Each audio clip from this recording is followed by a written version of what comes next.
I wanted to welcome you all. Thank you so much for coming. Really excited about our topics today. We're going to be going over some great policy stuff and advocacy stuff here today. Great ways to get involved as well, and whatever level you can do.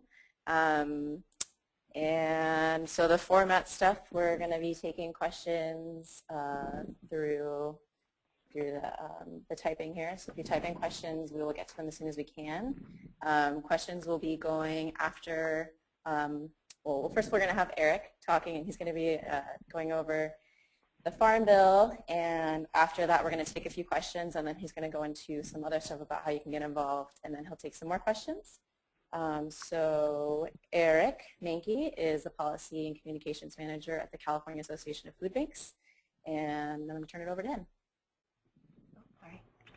Thank you very much. I first will have a caveat is that as Stephanie was loading in my PowerPoint, I realized that I had used a previous PowerPoint and just, deleted everything and put new content in for this webinar, but I didn't check my transitions very well. So if things start flying around or bullets start flying around unexpectedly, that's my fault for not, checking my transitions. So we can laugh about it if that happens, but hopefully it won't. I got a little too excited with my PowerPoint usage, figuring out how you can make bullets fly in and out, so hopefully we don't get too much of that. Well, thanks everyone for having me. I definitely excited to talk to you about the Farm Bill and kind of where things stand and what you can do to be involved with the process as it continues to move forward. So the first thing I wanted to do is give you an update on where things stand with the Farm Bill currently. And I think that this says it all, is that where we are as the Farm Bill is a pretty unprecedented place. And I'll get into the details of that. But because of the pressures that the Tea Party and conservative members of the House are putting on their leadership, we've come to a very unique place in the Farm Bill that we haven't been in a few generations, actually. So I wouldn't be surprised if most folks are confused about what's going on with the Farm Bill, because I'm a little confused too sometimes, trying to figure out unravel what's an unprecedented process. So I just wanted to kind of look back and let you know where we've been, and kind of talk about what's happened recently in the last few months with the Farm Bill, and then kind of look forward to some potential outcomes. So first, to look back, just to get everyone on the same page, the Farm Bill process has been moving forward since the spring, but everything kind of has come to a head in June and July. Finally, in June 10th, we see the Farm Bill actually passed the United States Senate after going through the whole committee process. And what we ended up with was a Farm Bill that unfortunately cut $4.1 billion from SNAP, primarily by limiting how SNAP can coordinate with LIHEAP on what we all call the Heat and Eat initiative. And so that's where the cut came from. And then about 10 days later, on June 20th, the House actually attempted to pass their version of the Farm Bill, and that actually version contained about $21 billion in cuts to SNAP. It contained a similar cut to Heat and Eat, but it also went further, which would basically eliminating categorical eligibility, which would reinstate the asset test in California and do a lot of bad things. The thing that was surprising about June 20th with the House is that House leadership usually doesn't bring a bill up on the House floor unless they know it's going to pass. And so the Republican leadership brought up this Farm Bill knowing that it was going to be close, but thinking it would pass, but it did not. It failed, which we were all very happy about because of the massive amount of cuts. And basically, the politics of this was that a huge majority of Democrats were opposed to this Farm Bill because of the SNAP cuts. and then a decent chunk of what we're calling the more Tea Party, the newer members of the Republican caucus, conservative members, were also opposed to it because the cuts weren't big enough to SNAP, and because they opposed some of the subsidies on the farm side. So what the leadership in the House didn't anticipate was that there would be so many of their own Republicans that would vote against it, so it ended up failing pretty significantly in the House. So then the House leadership was reeling a little bit for a few weeks, trying to figure out what to do because they looked a little silly not being able to pass the Farm Bill when they have the majority. And so what they came up with was really what seemed like a face-saving move.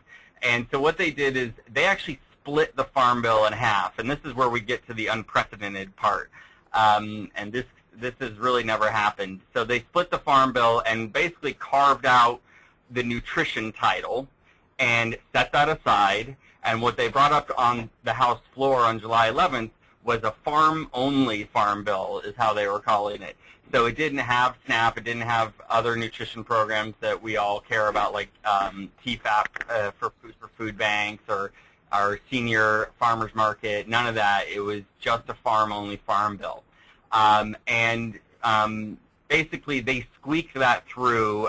They got enough of their more conservative members to be okay with the farm subsidies, with a wink and a nod that later on they'd bring up a nutrition-only bill that had even worse cuts from our perspective, even deeper cuts to SNAP. So it did squeak through. The farm-only Farm Bill squeaked through. And you see the last bullet there.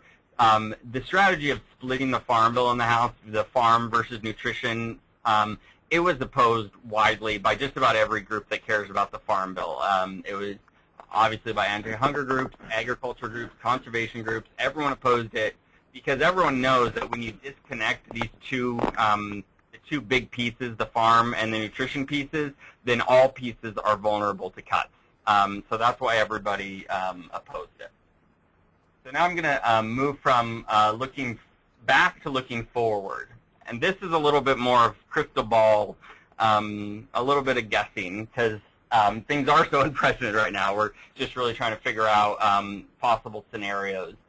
So what we do know, which is the first bullet here, is that that right now the House is on recess. They take most of the month of August off into early September, where they're back in the districts, and so that's where they are now. But right before we left, before they left for recess in July, they had just proposed a new nutrition-only portion of the Farm Bill, and as expected, it's very bad for SNAP. So this new proposal would be $40 billion in cuts to SNAP, and this is $40 billion over 10 years in cuts to SNAP, basically where the extra, $19 billion on top of the, they had $21 billion before, so they added another hunk of $19 billion on top of that, and that is by increasing work requirements, which would then people would not be able to access SNAP because of the increased work requirements, especially in places of high unemployment because there's no work. So it starts getting very draconian now, these cuts. Not that it wasn't before, but even worse. So now we know that that bill is going to come up when they return in September, probably pretty quickly. What we don't know is if they can get it passed. We know that every House Democrat is going to be opposed to this this nutrition bill, and we know that some more moderate Republicans might have some significant pressure to vote against it as well. So I don't think anyone quite knows whether it's going to pass. So if it does pass, then what would happen at that point is the House would then move to convene a conference committee with the Senate. And so we already have a Senate bill that's passed with the $4 billion in cuts to SNAP. So they would move at that point to, since they have both their pieces of the Farm Bill passed, they'd move to have a conference committee and try to work out the differences with the Senate, which would be shocking if they could work out the differences, because one bill has $4 billion in cuts to SNAP on the Senate side, and then this would have $40 billion in cuts to SNAP. So trying to work out that difference It would be shocking if they could do it. But if they do pass it, that's what they'll be trying to do, is go into formal negotiations with the Senate. If they don't pass this nutrition-only title, then everything is up in the air. And also, if they do pass it and it goes to conference and they can't come to a compromise with the Senate, then everything's up in the air again, too. So in that case, what we might have is what happened last year, which is the Farm Bill, the authorization ceases as of September 30th. And what we had for several months was no actual Farm Bill in federal law. For us, that's not the worst thing, because the nutrition programs are written into permanent law, and so if the Farm Bill expires, SNAP and TFAP and other programs keep running as if they're still a Farm Bill. What that hurts really is farm programs like dairy subsidies, things like that. So it wouldn't be the terrible thing for us if the Farm Bill just expired as of September 30th. The Congress could actually pass an extension to the Farm Bill like they did that we're operating on this year. They could do a 6-month extension, a 1-year extension, a 2-year extension.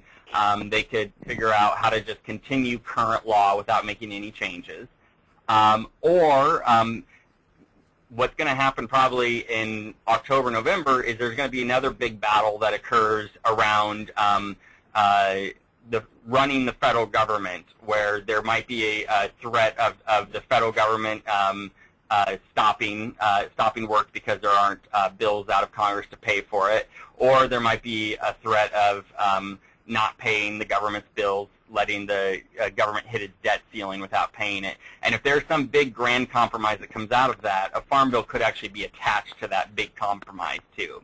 So there's actually lots of options of what could happen, or nothing could happen if they could just let it expire. So with all these different, there's my flying bullets I was talking about.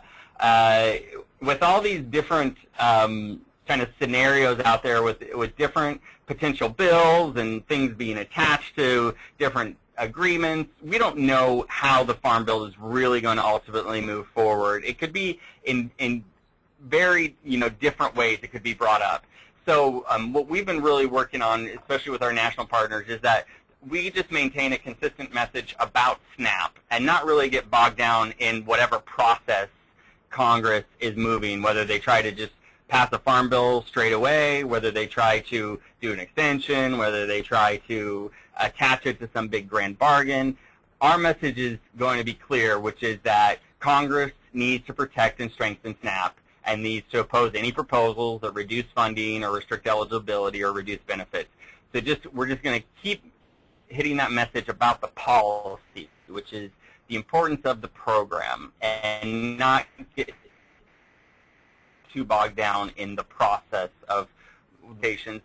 We're going to keep highlighting what a great program SNAP is, how it's currently performing well and is performing added. That's why the roles are bigger, but it will eventually start to shrink down as people find work and get more income. And then to highlight the level of need in our communities and really highlight why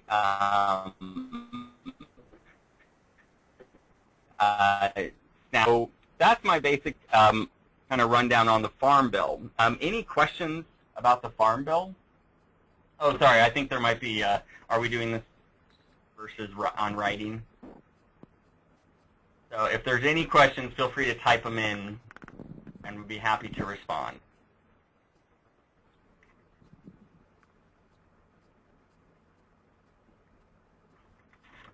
Yeah, I think we might have forgot to mention that in the beginning, but any questions you have, type them up, because I think the call is muted. Another option would be to keep going and just take the Farm Bill questions at the end. Okay, great. So so since that was new information for everyone, feel free to type your Farm Bill questions in as I continue, and then I can take them at the end of the call. I'll take Farm Bill questions and then also questions on how you can get involved. So from here, type your questions in. I wanted to talk about is what you can do about the Farm Bill, what you can do about it. And you see my emphasis is on can, and because Stephanie has made clear to me, and I have a good understanding that a lot of folks on this call are either partially, your positions are partially funded by federal money or fully funded by federal money. So I wanted to kind of go through what you can do in those situations so you know how you can engage.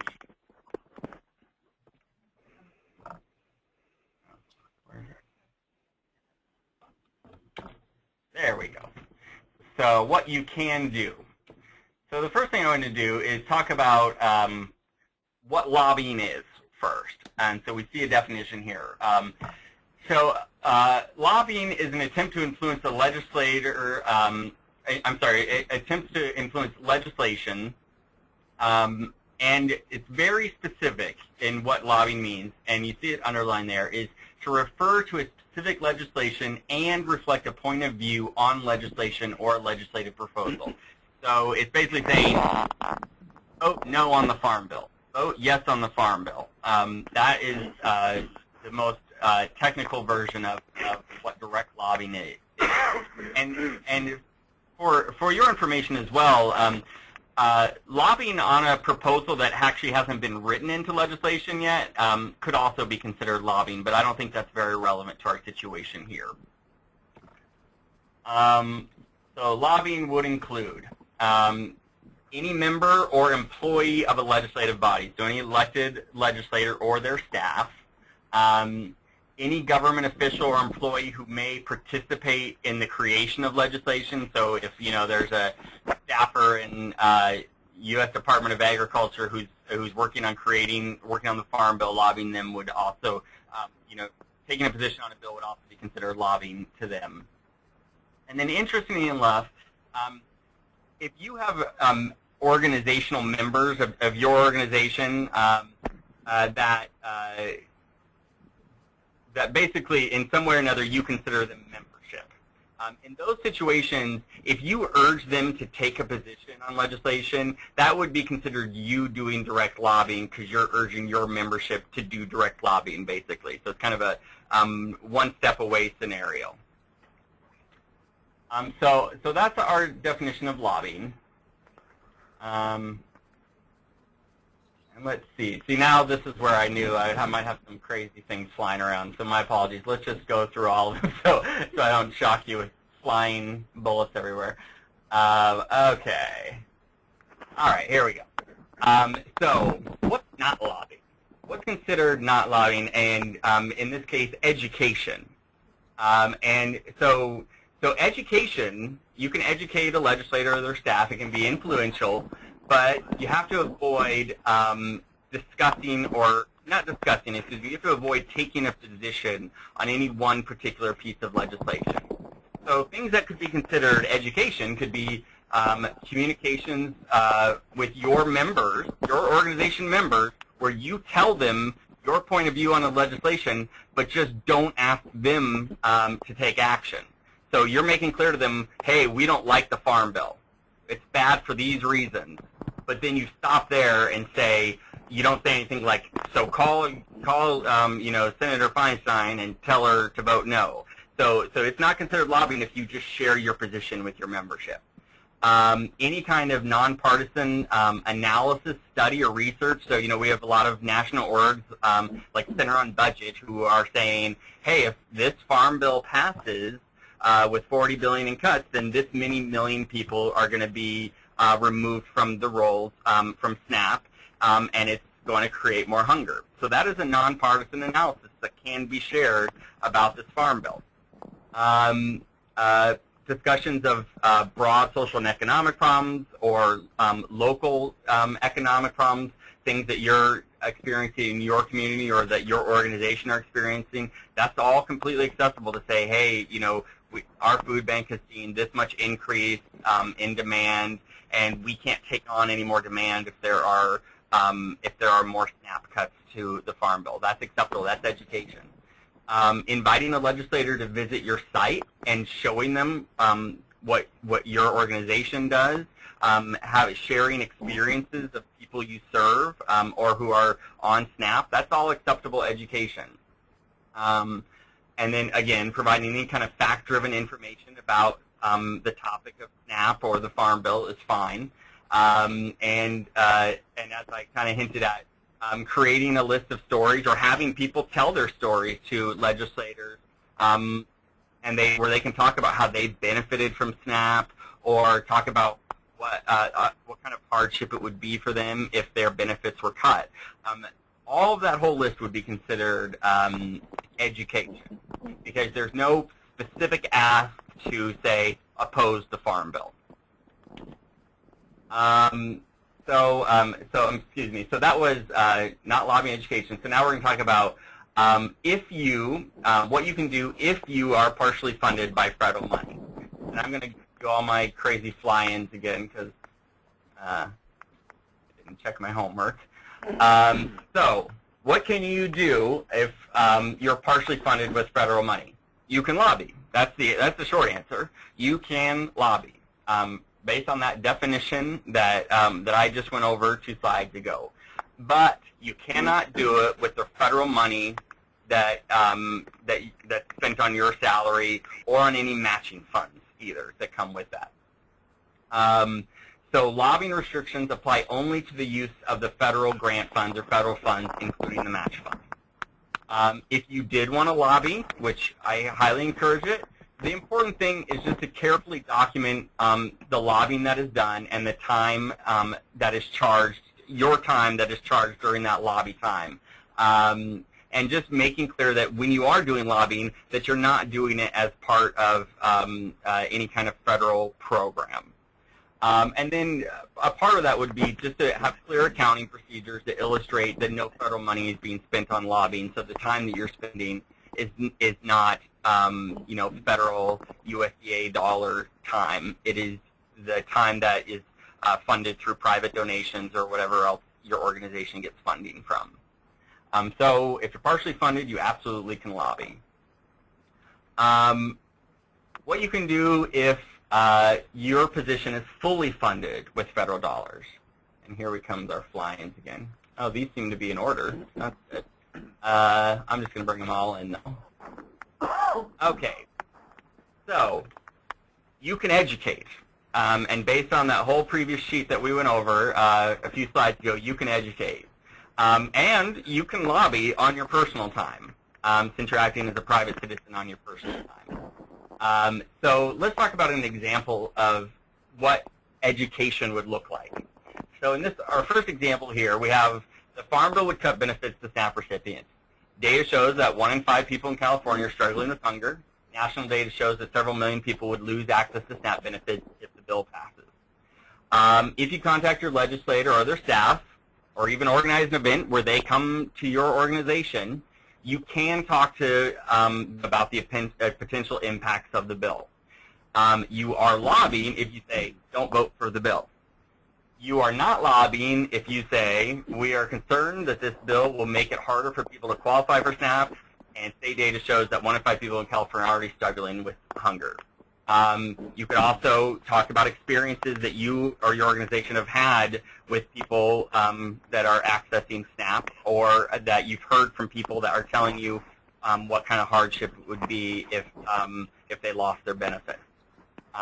So you can even discuss the bill directly as long as you don't actually make that formal request to vote against the bill. Our second example, my weird flying again. Okay. So again, example 2.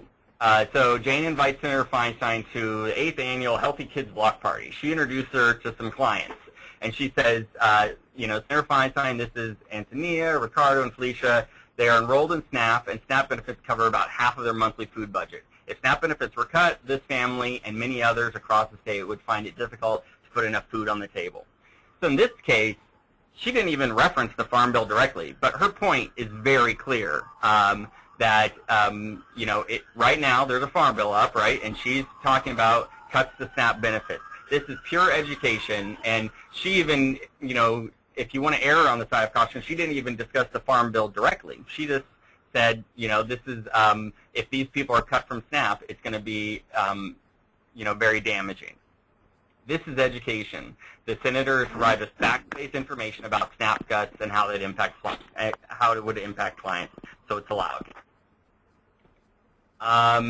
So real quick, I want to just go through what kind of ways that you can participate in, you can participate in advocacy. And I have my menu of options. So our appetizers are, you could send emails, mail, make calls to legislators. You could send or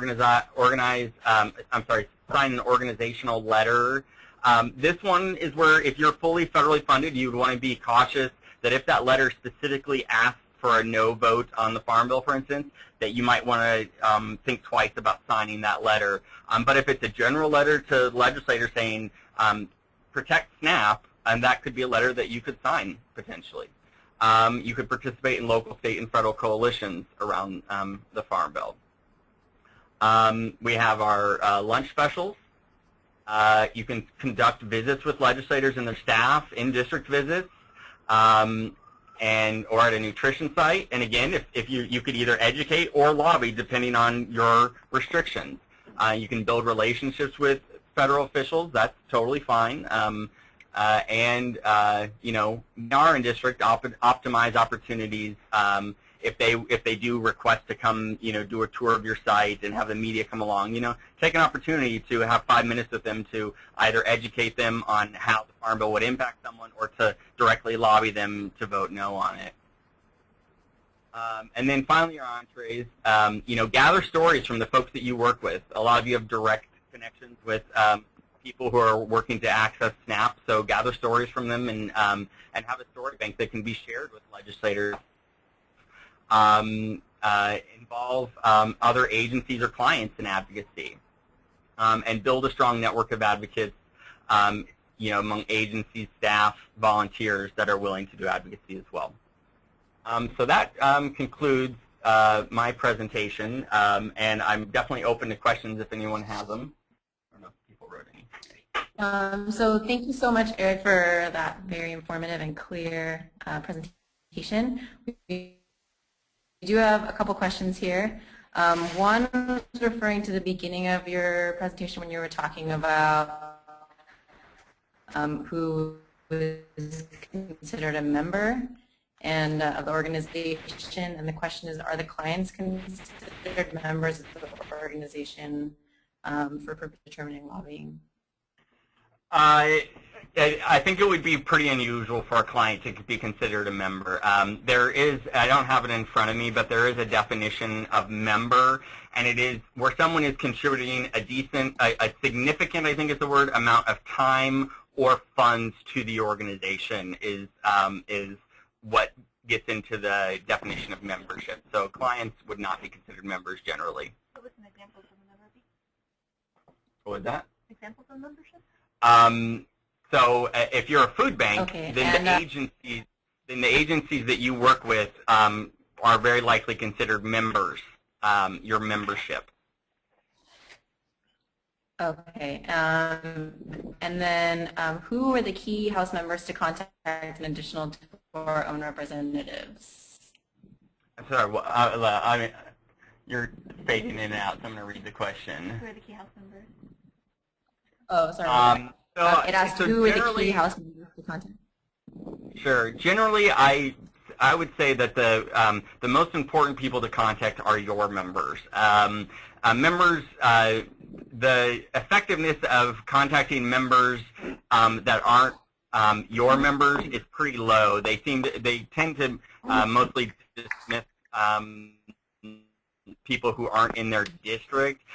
Sometimes we'll target a role, like for instance Nancy Pelosi is someone that that we've actually targeted statewide for different actions because she is the leader of the Democrats and years ago was the leader of the House as the Speaker. But generally I think it's best to focus on your members, and if they're allies, great, but keep asking them to do new and different things to show how SNAP works, to promote SNAP, to continue to really keep the message out there strong. And a lot of times allies say, hey, you're speaking to the choir, but oftentimes they need to be kept in line too, and they need to hear it. Even if they say they don't, they do need to hear it because, you know, a lot of times they're being pressured to go the opposite direction. Great, thank you. So let's see, we have another question here. What if an organization has never engaged before, what would you recommend as the first best step? Well, you can certainly contact me, and I can connect you with ways to you know, step into it. But I would say the first thing to look at would be my appetizers menu. So so sign up for email lists with from CAFB. We have an action alert list.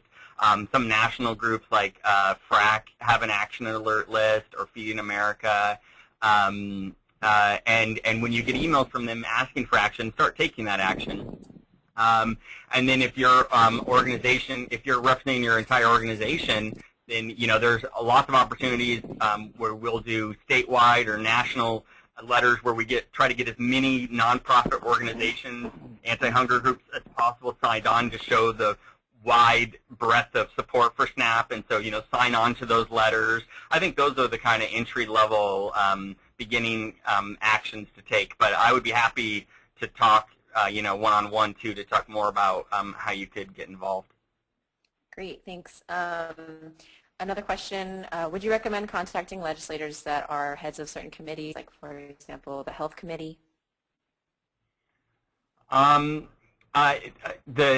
Definitely relevant legislators who are chairs of committees is very important. Like, for instance, in the House, the most relevant members for the Farm Bill are the Agriculture Committee members. But the leaders of that committee are actually not from California, so again, they're not very likely to be too concerned with what someone from California tells them to do. They're more likely to be concerned about someone from their state or their district, what they're urging them to do. But yeah, we should always keep track of who those leaders of committees are, and if they're in California, we should be on them. So, you know, a lot of our targets here in California are members of the House Agriculture Committee, the Democratic members of the Ag Committee. Let's see. Does encouraging clients to get involved with lobbying without offering a specific yes or no instruction count as education or lobbying? That would count as education, because as long as you're not telling them to, you're not making the request that they specifically, you know, tell their legislator to vote yes or no. You're just telling them, hey, this is our position on the legislation. You know, I definitely encourage you to tell your story to our member of Congress. Tell them how you feel about it. As long as you're not asking them to take a position, to take an action, to take a position on legislation, you're fine.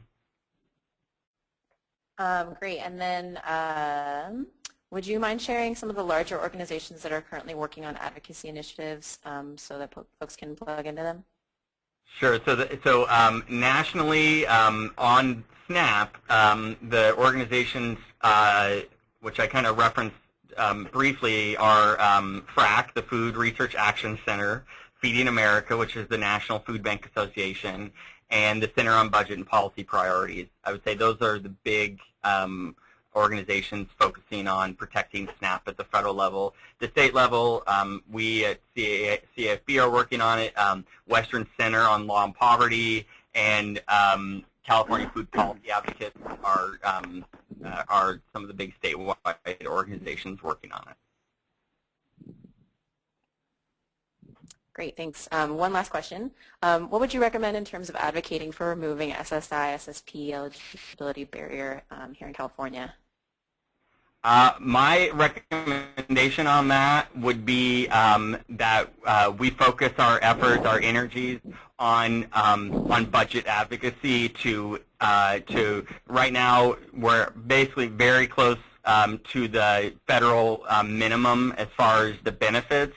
So because of the complications of cash out, I think we're at a stalemate for the foreseeable future on changing the underlying policy. So my strongest recommendation would be to focus on budget advocacy to get the benefit, the grant benefit back up again. Because if the goal is to get more money into the hands of elderly and disabled folks, I think that's the best way and the quickest way we're going to do it is by doing budget advocacy at the state level. Okay, thank you so much, Eric. That was an amazing presentation. I think we're all done with our questions, so we're going to move on to our second presenter. Joel Campos is our Senior Manager for Outreach and Education at the Second Harvest Food Bank of Santa Cruz County. He's been working in CalFresh Outreach for over 10 years, and I'm going to turn it over to him. Hello, hi everybody. This is Joel Campos. I'm with Second Harvest Food Bank. I apologize, I don't have a presentation or a PowerPoint up there for you guys to see, but it's going to be very brief. It's about 10 minutes, I think I have.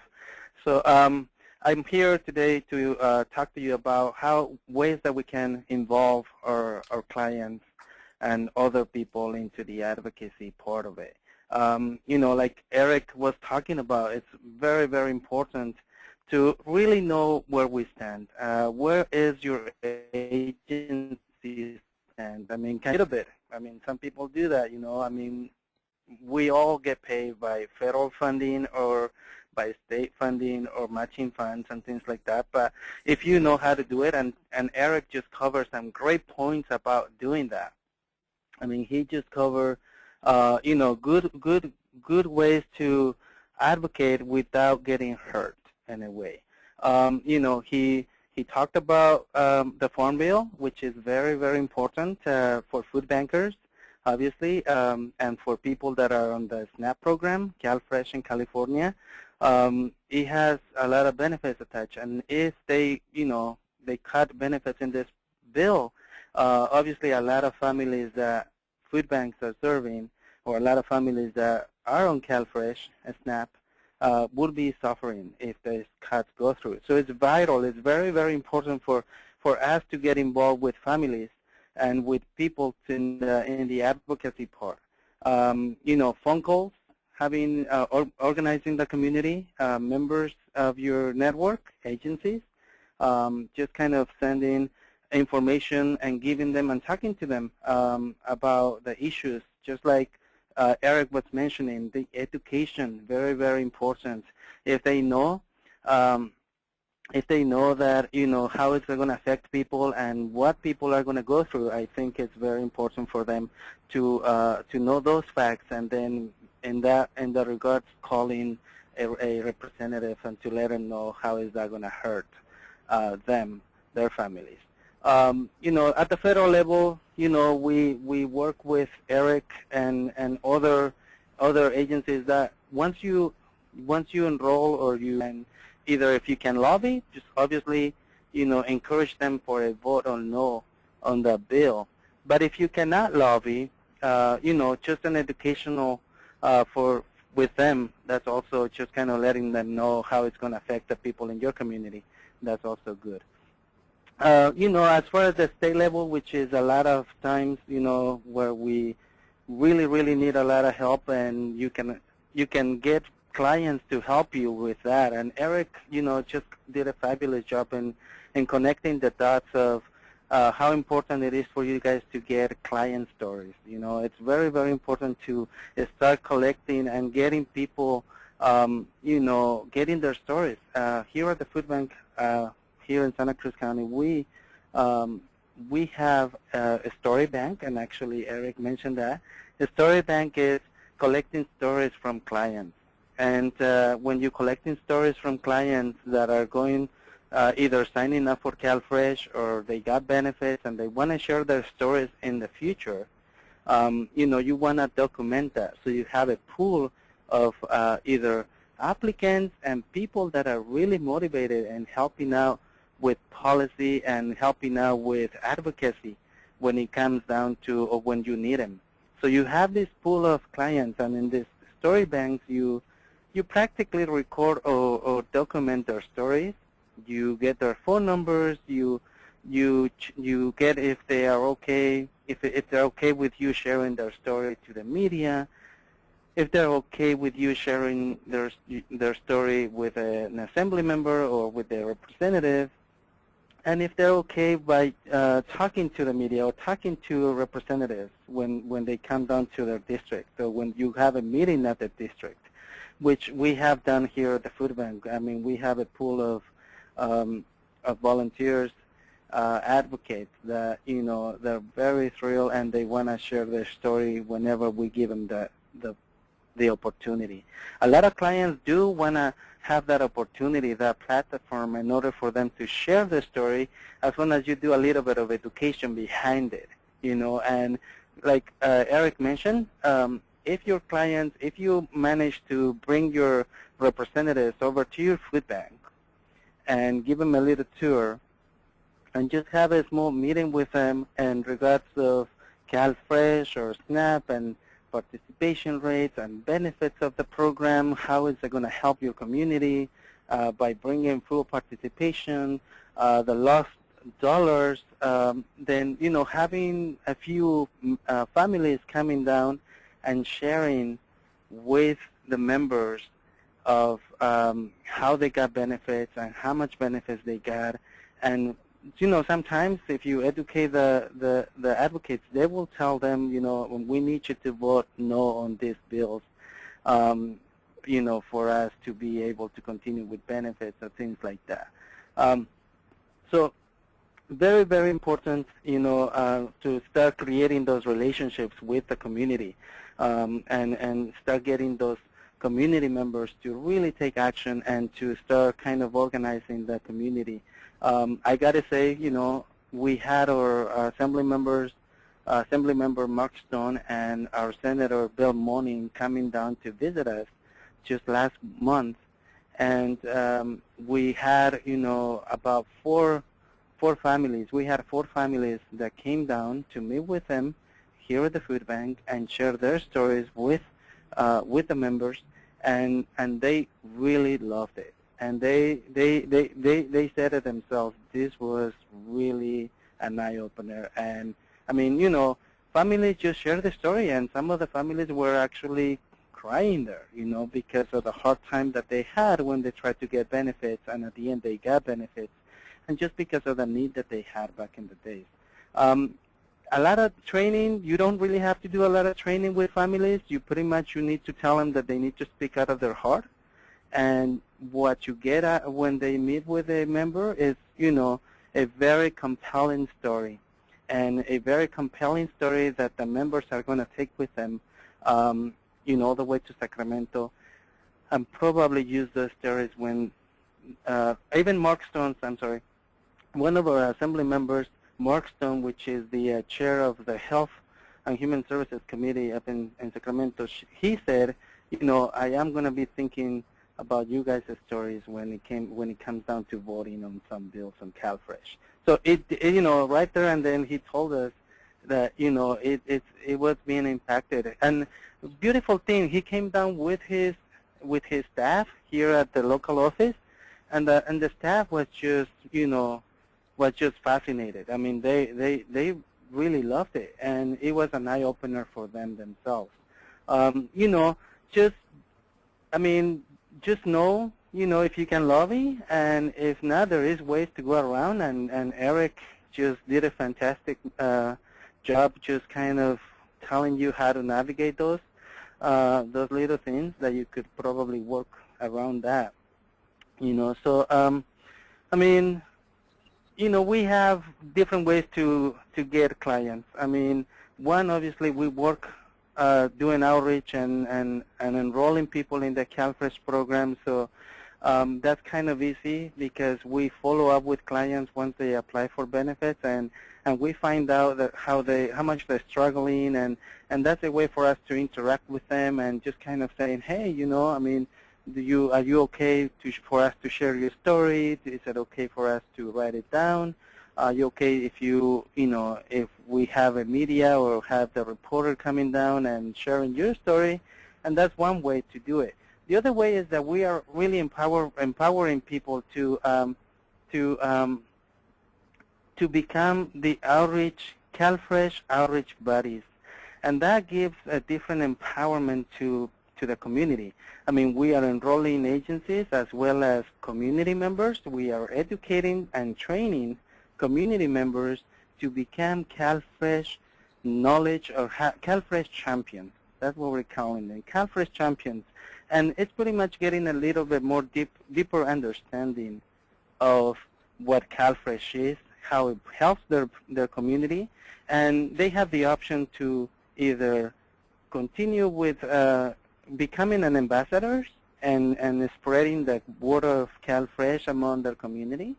Some of them take it a little bit deeper than that. Some of them decide actually to start going and doing outreach into the community and helping people enroll in the program.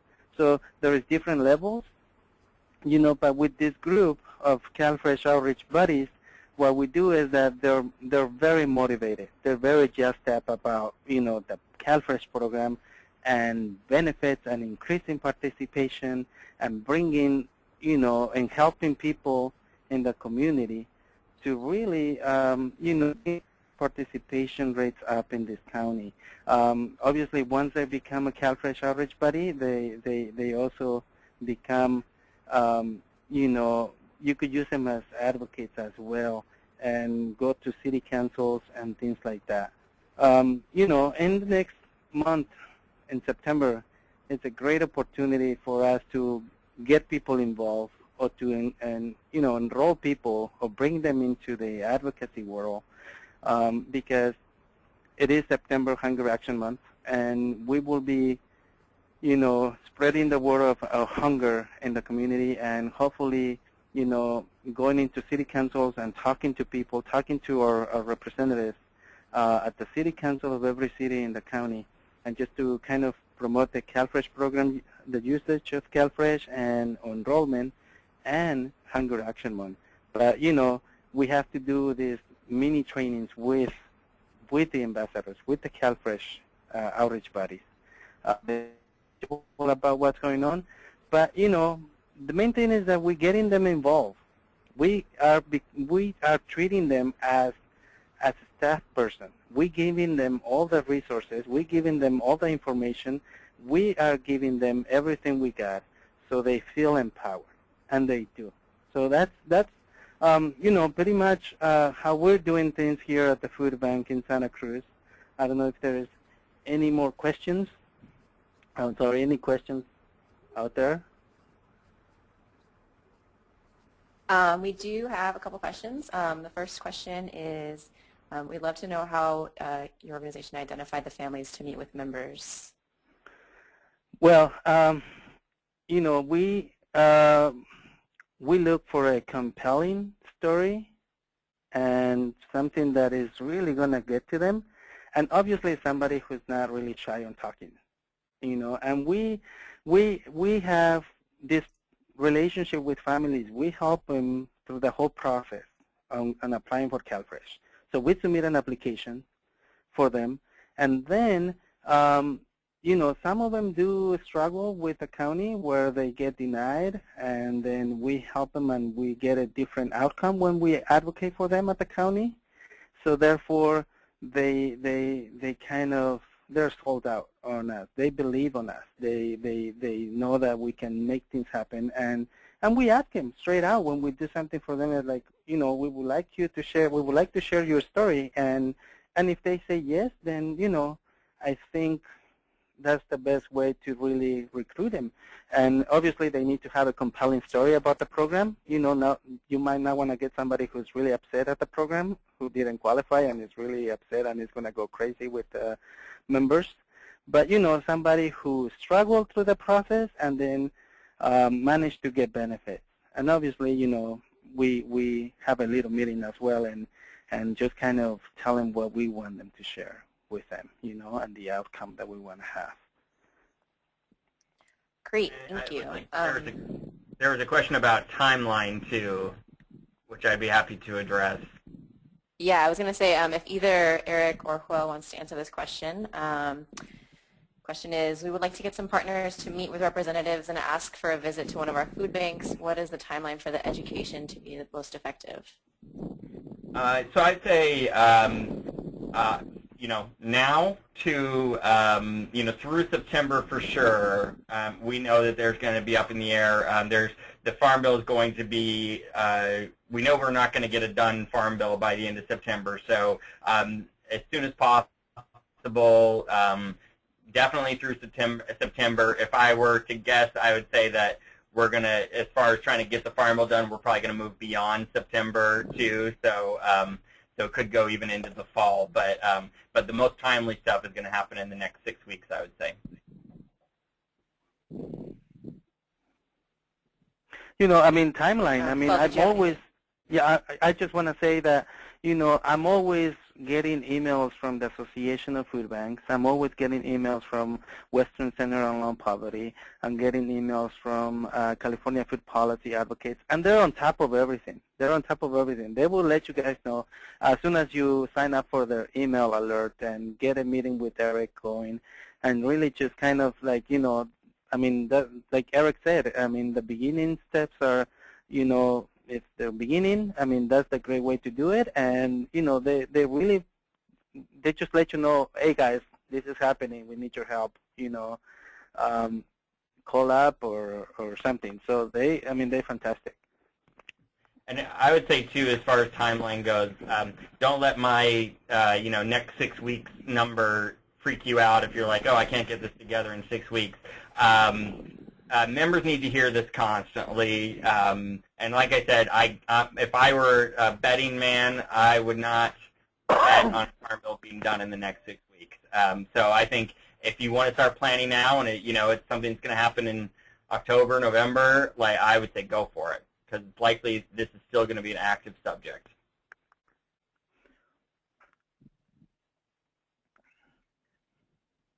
Great. Thank you to you both. We have one more question for Joel.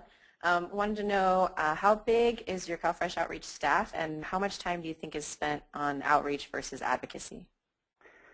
Well, my staff is, including myself, there's 4 of us right now doing outreach, and advocacy, it's not that much. It's not that much because I get I mean, most of my funding comes from the county. We have a partnership with the county, and obviously I can't do a lot of lobbying, but I will say maybe 10% of my time is lobbying, and my staff is pretty much off limits lobbying, but they do education. I mean, we use that, education part of it, not lobbying, just kind of educating members or community members about, advocacy. When we go up to Sacramento, I mean, they don't really talk. I do most of the talking, but they do have the signs promoting, ending hunger and things like that, which, they're not really asking members to take a stand or anything. But they are, raising awareness that there is hunger in the community. I mean, there is ways they're talking, in the halls, so and they're wearing orange T-shirts. I mean, it's great, and there's other ways that they get involved, and just not really asking vote no on this legislation or something like that. But it's very little. It's very little because I'm in the same shoes as everybody else, probably other food banks that are getting funding through the federal or the state, or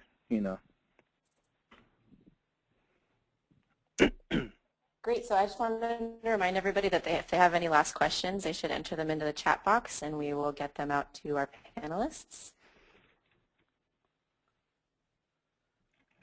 Do either of the panelists have any final thoughts they'd like to share?